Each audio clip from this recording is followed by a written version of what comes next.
축복의 개척자 다윗 세 번째 시간입니다.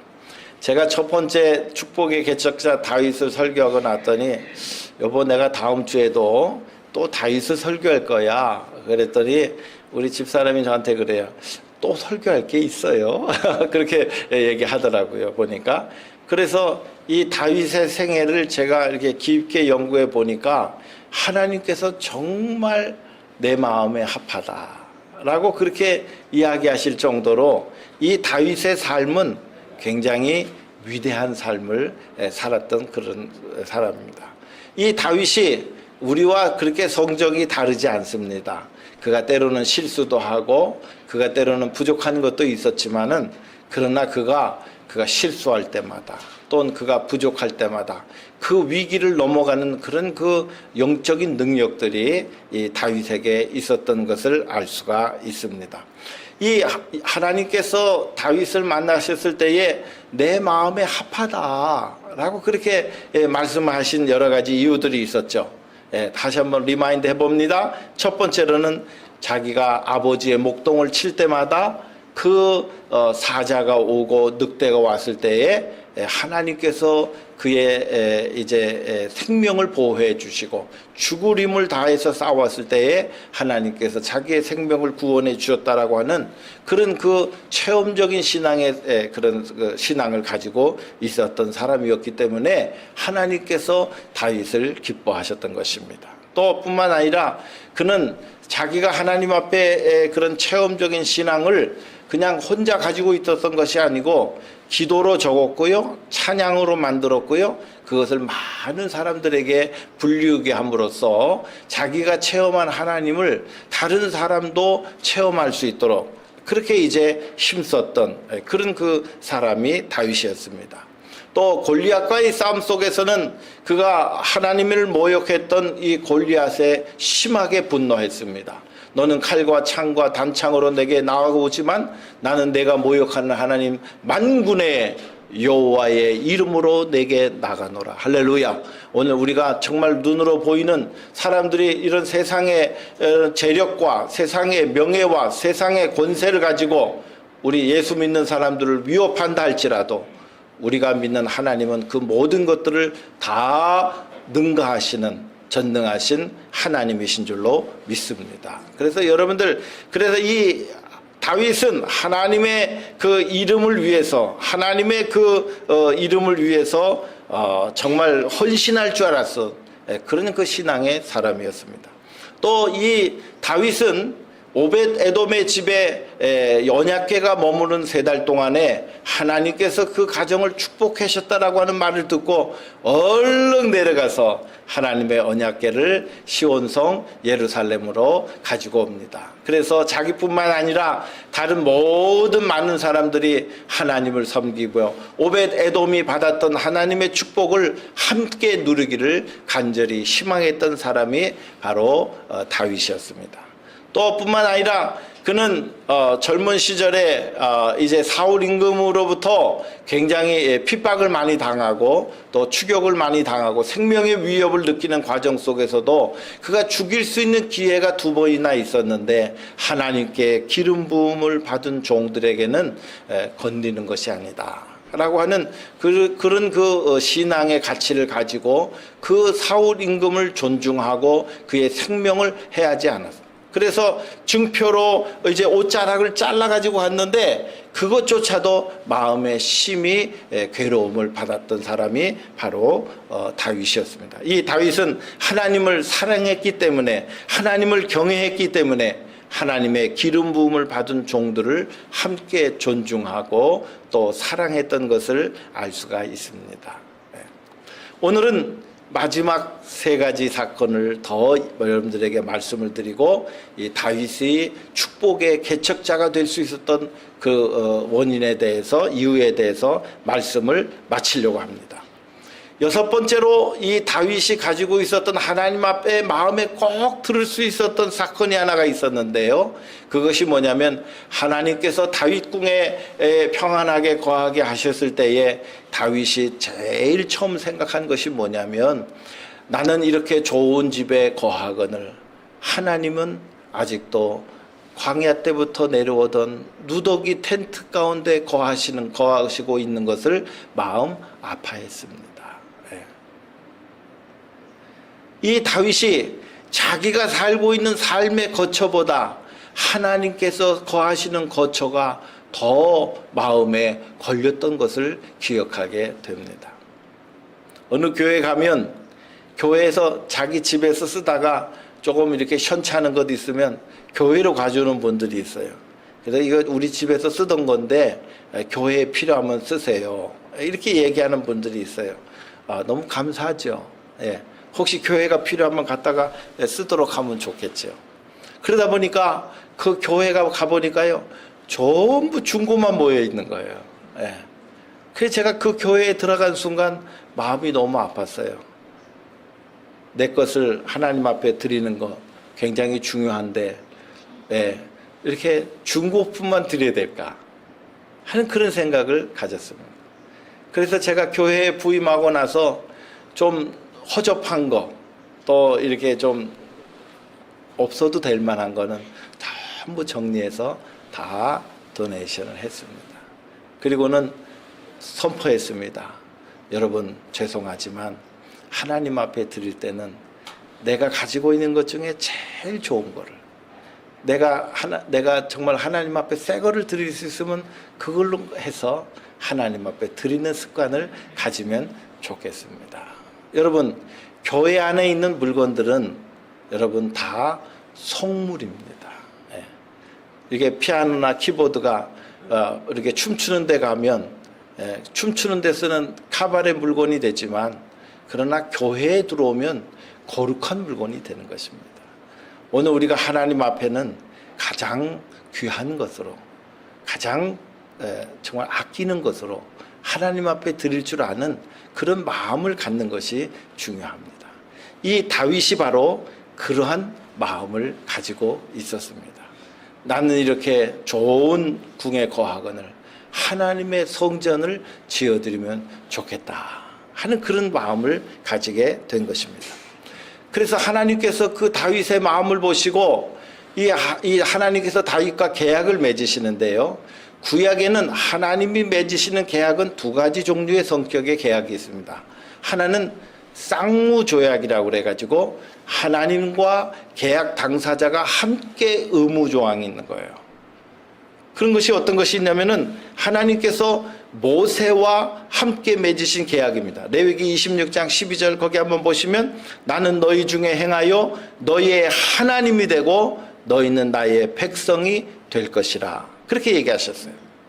그러니까 이스라엘 민족이 율법을 잘 지켜서 행하면 나는 너희의 하나님이 되고 너희는 나의 백성이 될 것이다. 내가 너를 보호해주고 너를 구원해주고 너를 지켜주고 너희에게 축복해 주리라. 그 대신 너희는 내가 내게 명한 율법을 철저하게 잘 지켜야 된다 라고 하는 양쪽 계약 당사자가 그 계약을 지켜야 될 의무가 있던 것이에요. 그를 쌍무계약이라고 얘기합니다.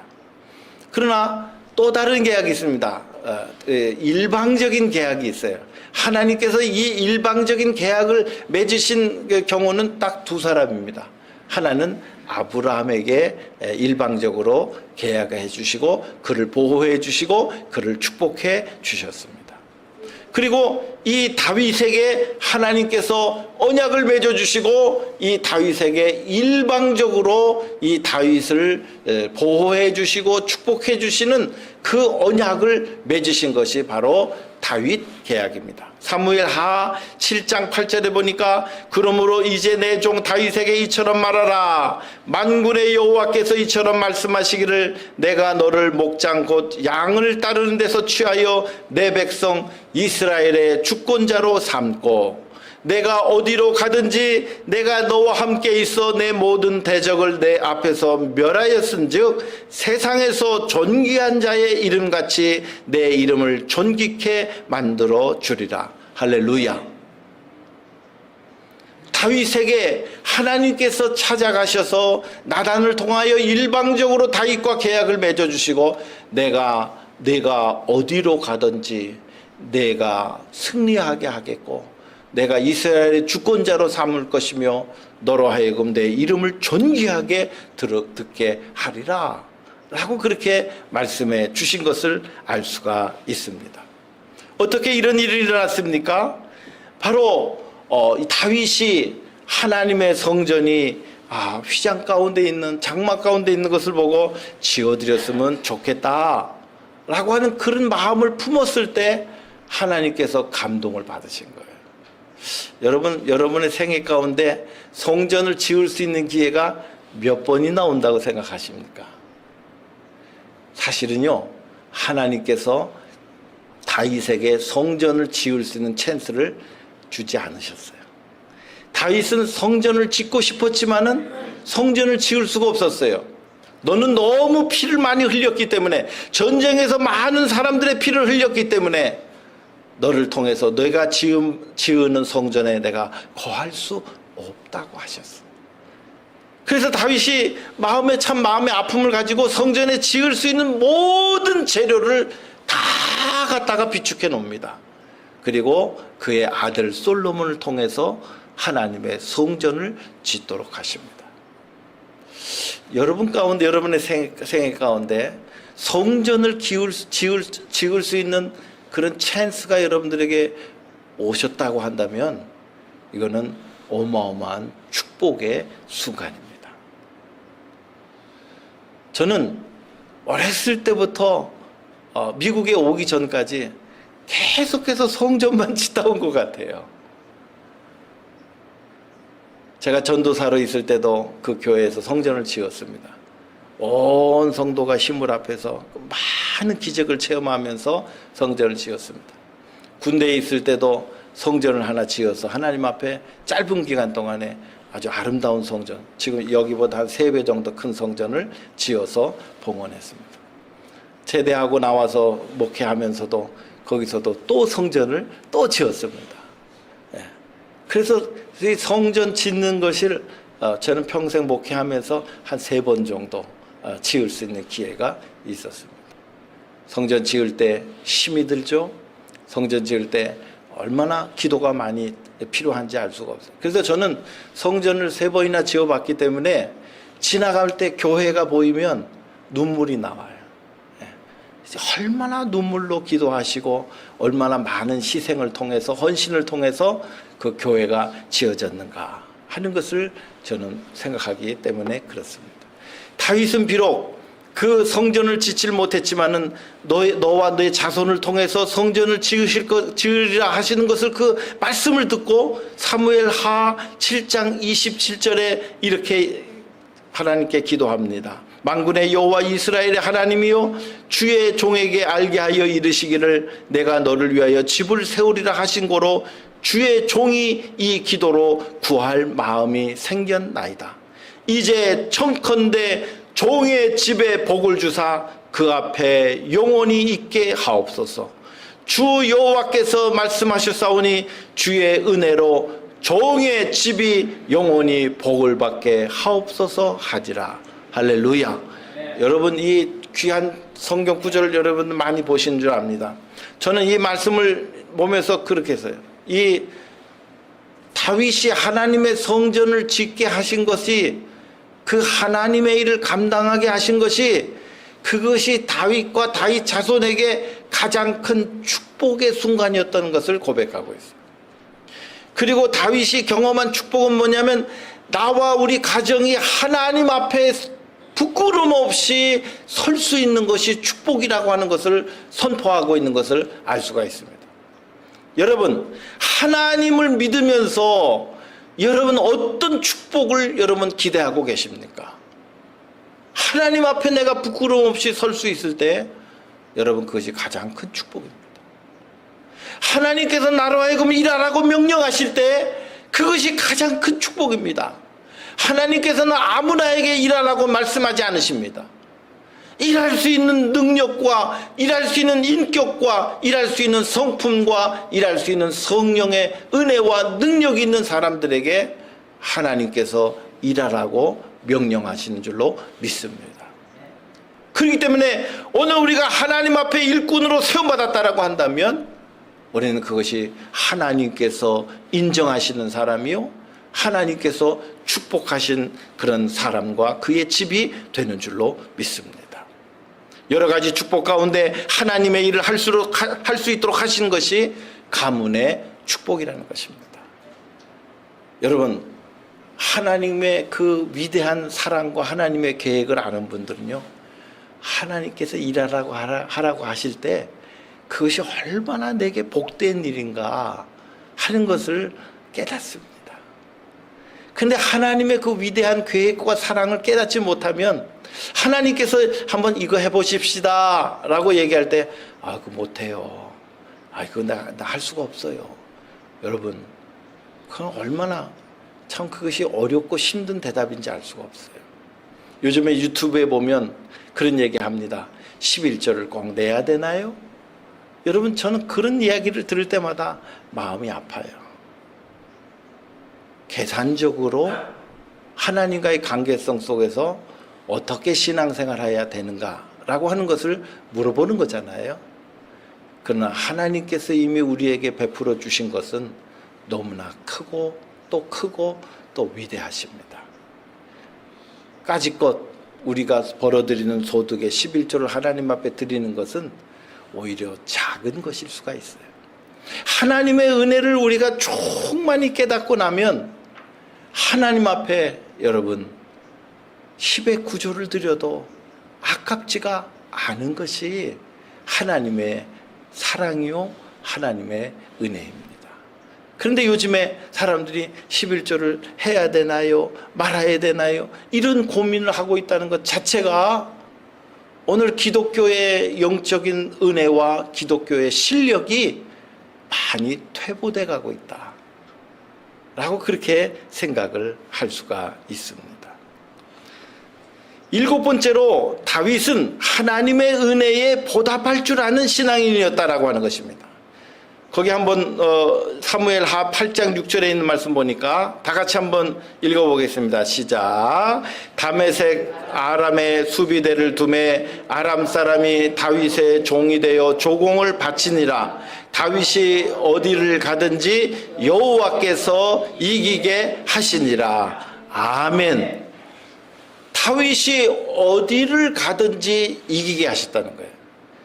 이 다윗이 고백하는 것입니다. 또 이 성경을 지은 사람이 다윗이 어떻게 저 사람의 가운데서 저렇게 수많은 전쟁 가운데서 이길 수 있었는가? 하나님이 이기게 하셨다라고 하는 것을 많은 사람들이 증거하고 있는 것을 알 수가 있습니다. 여러분, 오늘날까지 여러분들께서 건강하시게 신앙생활 하시면서 예수 믿고 잘 사실 수 있던 것 여러분의 입으로도 간증하실 수 있어요. 하나님이 오늘날까지 나와 함께 하셨습니다. 그러나 더 중요한 것은 다른 사람들이 볼 때 야, 하나님께서 안 목사님과 함께 하셨어. 하나님께서 아무개 장로님과 함께 하셨어. 하나님께서 아무개 집사님과 권사님과 함께 하셨어. 나는 그거를 확신해 라고 할 수 있는 그런 증거가 정말 저와 여러분에게 있어야 될 줄로 믿습니다. 그것이 전도요. 그것이 복음의 위대함인 줄로 믿습니다. 다른 사람 눈에 볼 때에도 그 받은 바 하나님의 축복을 인정할 줄 아는 삶이 그 증거가 과연 나에게 있는가? 그러면 그 증거를 어떻게 표현합니까? 사무엘하 8장 7절로 쭉 나오는데요. 거기에 이런 얘기들이 나와요. 하닷 에셀의 신복들이 이 전쟁을 치러가지고 그 사람들이 가지고 있는 금방패를 뺐었는데 전리물로 그것을 예루살렘 성전에 갖다가 드립니다. 또 그 하닷 에셀의 고을에 있는 많은 놋이 있었는데 그 놋을 다 전리품으로 가져다가 그것을 하나님의 성전에 갖다 놓습니다. 또 그 하닷 에셀의 온 군대를 쳐서 파했는데 그 안에 그 소식을 듣고 다른 사람들도 전쟁을 다윗과 같이 치르지 못하고 다 미리 다윗에게 항복한 왕들이 있어요. 그 미리 다윗에게 항복한 안들이 뭘 가져왔냐면 은그릇과 금그릇과 녹그릇을 가지고 오면서 우리는 당신의 종입니다라고 다 머리를 수그리며 다윗에게 부복합니다. 그것도 역시 하나님의 성전의 예물로 갖다가 드립니다.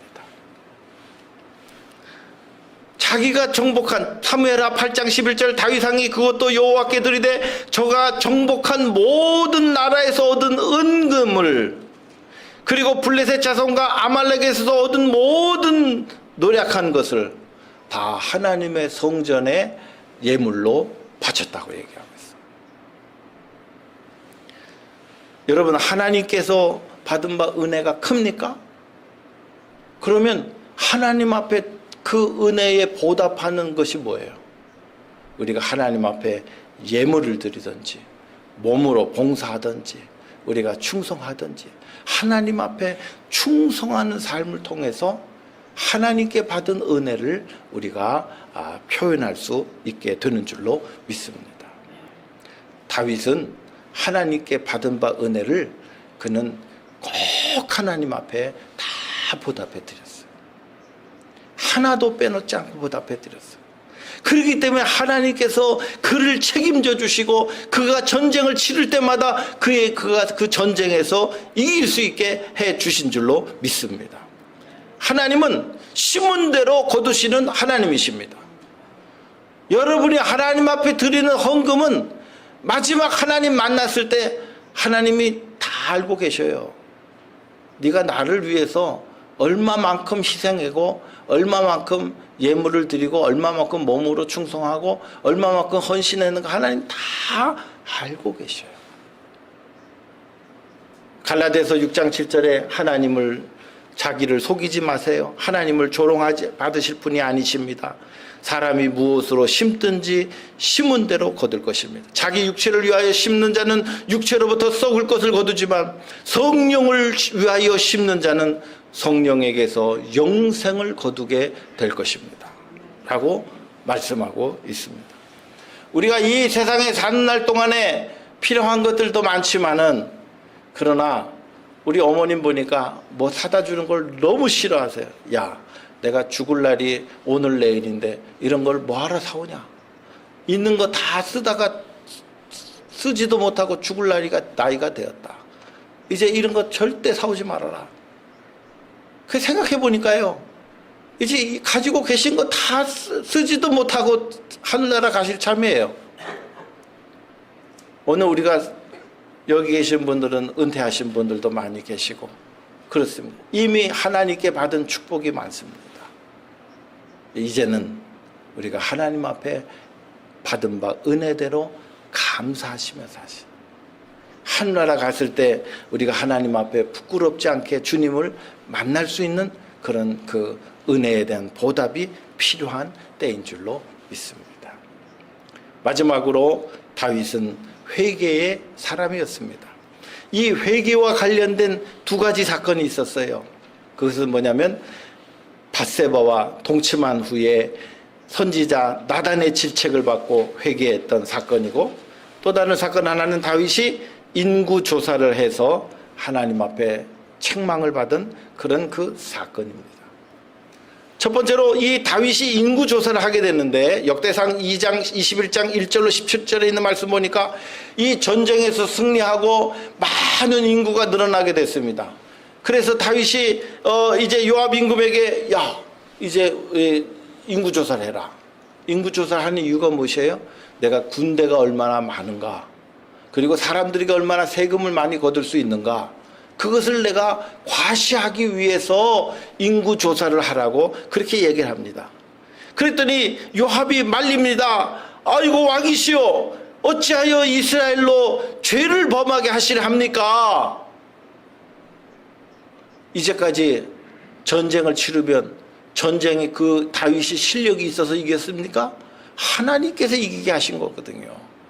다윗이 실력이 있어서 골리앗을 이겼습니까? 그가 믿음으로 그가 달려나갔고 하나님이 함께 하셨기 때문에 그가 이길 수 있던 것이거든요.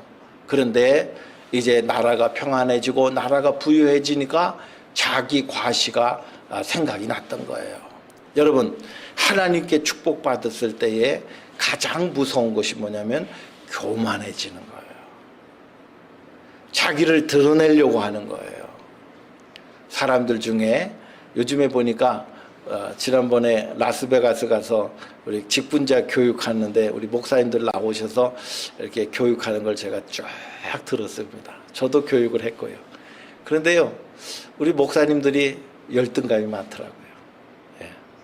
강의를 하는데 목사님들께서 자기 자랑을 많이 하시더라고요. 보니까 자기 자랑을 많이 하는 분들은요, 열등감이 있는 거예요. 왜 열등감이 있냐?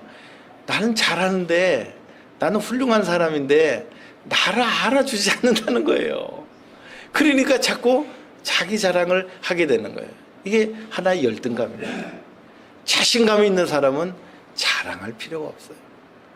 그런데 이 다윗이요, 자기 자랑을 위해서 인구조사를 했는데 이 요압 장군이, 왕이 재촉을 하니까 수요를 다 세갖고 왔습니다. 전쟁에 나갈 만한 수가 110만 명이고 유다에는 47만 명이나 있습니다.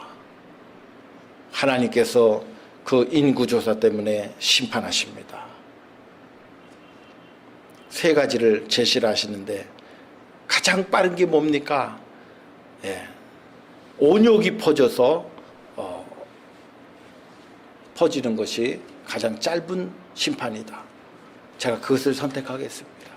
그래서 이스라엘 땅에 온역이 퍼지고 전염병이 퍼져서 7만 명이나 되는 사람이 죽습니다. 그때 다윗이 그렇게 얘기합니다. 굵은 베옷을 입고 회개하며 백성들이 온역을 거두어 주실 것을 간구합니다. 하나님께 이렇게 아뢰입니다. 백성의 수를 세라고 명령한 자가 내인데 어찌하여 이 사랑하는 백성들에게 이 전염병을 하나님 내리십니까? 차라리 하나님 주의 손으로 나와 내 아버지의 집을 치시고 주의 백성에게 재앙을 내리는 일을 하나님 멈추어 주세요 라고 눈물로 회개하고 사죄합니다. 여러분, 왕이 하나님 앞에 회개하고 사죄했다는 건요, 그건 대단한 겁니다. 가장 높은 지위에 있을 그 임금이 나단 선지자의 이야기를 듣고 그리고 회개했다? 여러분, 이거는 굉장한 사건입니다.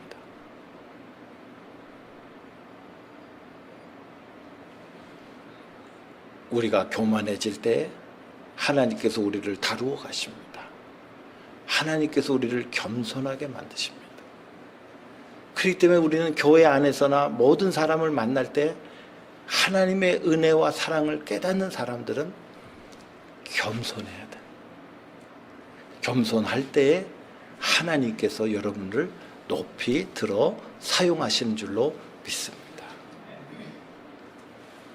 두 번째 사건이요, 다윗과 밧세바의 이야기입니다. 사무엘하 11장에 기록된 다윗과 밧세바의 이야기는 우리가 너무나도 잘 알고 있던 일입니다. 이스라엘 백성들이 암몬 사람과 전쟁을 치르고 해요. 온 나라 백성이 전쟁에 나갔는데 다윗은 홀로 예루살렘에 남아 있었고, 그리고 그날 저녁에 부하의 부인이었던 밧세바를 동침하게 되는 사건이 생겨나게 되는 것입니다. 사무엘하 11장에는 온통 다윗이 저지른 실수와 잘못을 생생하게 묘사하고 있는 것을 알 수가 있습니다. 이 다윗이 자기의 실수를 감추기 위하여 충직한 우리아에게 휴가를 보냅니다. 근데 이 우리아는 집으로 들어가지 아니하고 부하들과 함께 뜰에 거하다가 거하고 있는 것을 발견하게 됩니다. 집에 들어가서 아내와 부부관계라도 맺었으면 자기의 실수가 감춰졌을 텐데 이 충직한 우리아는 집으로 들어가지도 않는 거예요. 그래서 전방에 있는 장수에게 이 우리아를 최전방으로 내보내서 그를 죽게 만드는 거예요.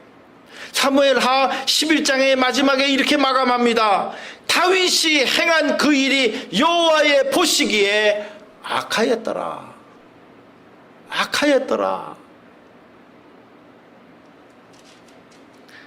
다윗은 은밀하게 죄를 짓고 은밀하게 그것을 무마하려고 하였지만은 하나님이 보고 계셨고 온 세상이 알게 되는 것입니다. 사무엘 12장에 나단이 책망을 합니다.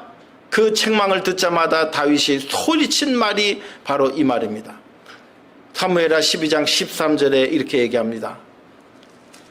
다윗이 나단에게 이르되 내가 여호와께 죄를 범하였노라.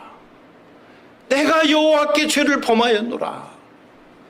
그는 은밀하게 죄를 짓고 그 죄를 무마시키려 하였지만 하나님이 보고 계신다는 사실을 미처 깨닫지 못했습니다. 여러분, 오늘 우리 가운데 은밀한 죄가 있습니까? 하나님 앞에 회개해야 될 죄가 있습니까? 여러분, 교만하지 마십시오. 변명하려 하지 마십시오. 하나님 앞에 회개할 줄 아는 것이 가장 지혜롭고 현명한 방법입니다. 다윗이 언제 회개했습니까? 나단의 지책이 끝나자마자 다윗은 여호와께 죄를 범하였노라고 응답하고 그가 어떠한 변명도 나열하지 않고 하나님 앞에 회개합니다. 시편 51편에 있는 말씀은 바로 그가 회개할 때 시로 적어서 고백한 것입니다. 정말 자기가 회개하는 내용이 세상에 알려질까 두려울 수도 있었어요. 그러나 다윗은 그 모든 것을 시로 적어서 자기의 회개와 참회의 기록을 역사에 남겨놓는 것을 알 수가 있습니다. 시편 51편 7절과 10절 우슬초로 나를 정결케 하시고 하시면 내가 정하리이다. 나의 죄를 씻어주셔서 내가 눈보다 시리이다. 내게 즐겁고 기쁜 소리를 들려주셔서 주께서 꺾으신 뼈들도 즐거워하게 하소서. 주의 얼굴을 내 죄에서 돌이키시고 내 모든 죄악을 사하여 주옵소서. 하나님이여 내 속에 청한 마음을 창조하시고 내 안에 정직한 영을 새롭게 하여 주옵소서. 내 안에 새로움과 정직한 영으로 하나님 저를 뒤바꾸어 주옵소서. 하나님 나를 주 앞에서 쫓아내지 마시고 주의 성령을 내게서 거두지 말아 주옵소서. 주의 구원의 즐거움을 내게 회복시켜 주시고 자원하는 심령을 주사 나를 붙들어 주옵소서. 하나님이 구하시는 제사는 상한 심령이라 하나님이여 상하고 통해하는 마음을 주께서 멸시치 아니하시는 줄을 내가 아나이다. 우리가 하나님 전에 나올 때에 주님과 내 안에 있는 은밀한 죄가 있다고 한다면 우리가 하나님 예수 그리스도께서 우리를 위해 십자가에 죽으심으로 우리에게 살 길을 열어주셨기 때문에 우리는 실수할 수도 있어요. 우리가 죄를 질 수도 있어요. 그러나 그것도 중요한 일이지만 하나님 앞에 회개하고 참회할 수 있는 마음을 갖는 것이 하나님 보시기에 합당한 것인 줄로 믿습니다. 하나님은 오늘 우리가 이 자리에 서 있기까지 우리의 죄를 용서해 주시고 우리를 고쳐주시고 우리를 고쳐서 하나님께서 오늘 여기까지 오게 해 주셨습니다. 우리의 부끄럽고 우리의 어리석고 우리의 잘못된 모든 것들을 다 싸매 주시고 용서해 주시고 씻어 주시고 우리를 오늘 이 자리까지 오게 해 주셨습니다. 다윗은 침상이 썩기까지 눈물로 회개합니다. 하나님을 진심으로 사랑했던 그의 위대한 삶은 하나님 앞에서 그가 회개하라고 책망하실 때에 회개하는 삶을 살 수 있었습니다. 그의 위대한 삶은 진실로 하나님의 축복을 경험할 만한 위대한 축복의 개척자였다는 거예요. 어떻게 놓고 보면 다윗은 우리와 똑같은 사람이었어요. 그는 하나님을 너무너무 사랑했어요. 하나님을 위해서 모든 것을 다 하고 싶었어요. 하나님의 축복을 사모했습니다. 나만 하나님의 축복을 경험하는 것이 아니라 우리의 이웃과 자기의 백성들도 함께 살아계신 하나님, 은혜로운 하나님을 다 경험하고 하나님의 축복을 경험하는 자로 살기를 간절히 소원했습니다. 여러분, 신앙생활이 무엇입니까? 나만 잘 먹고 잘 살고 내가 구원받고 천국 가려고 하는 것이 신앙생활의 본질이 아니에요. 나를 통해서 내 이웃이 복을 받고 나를 통해서 이웃이 생명을 얻고 나를 통해서 하나님을 체험하게 하고 내가 받은 축복, 내가 받은 은혜, 내가 받은 사랑을 우리의 이웃들도 함께 누리며 살아가기를 원하는 삶을 살아갈 줄 알았던 자가 바로 다윗이었습니다. 하나님의 그 다윗의 삶의 마음의 중심을 보셨을 때 하나님이 그의 영혼이 너무 깨끗하고 그의 중심이 너무 귀해서 하나님께서 다윗을 보자마자 내 마음에 합한 사람이라고 인정해 주시고 그와 계약을 맺어 주시고 그와 그의 자손을 마음껏 축복해 주셨습니다.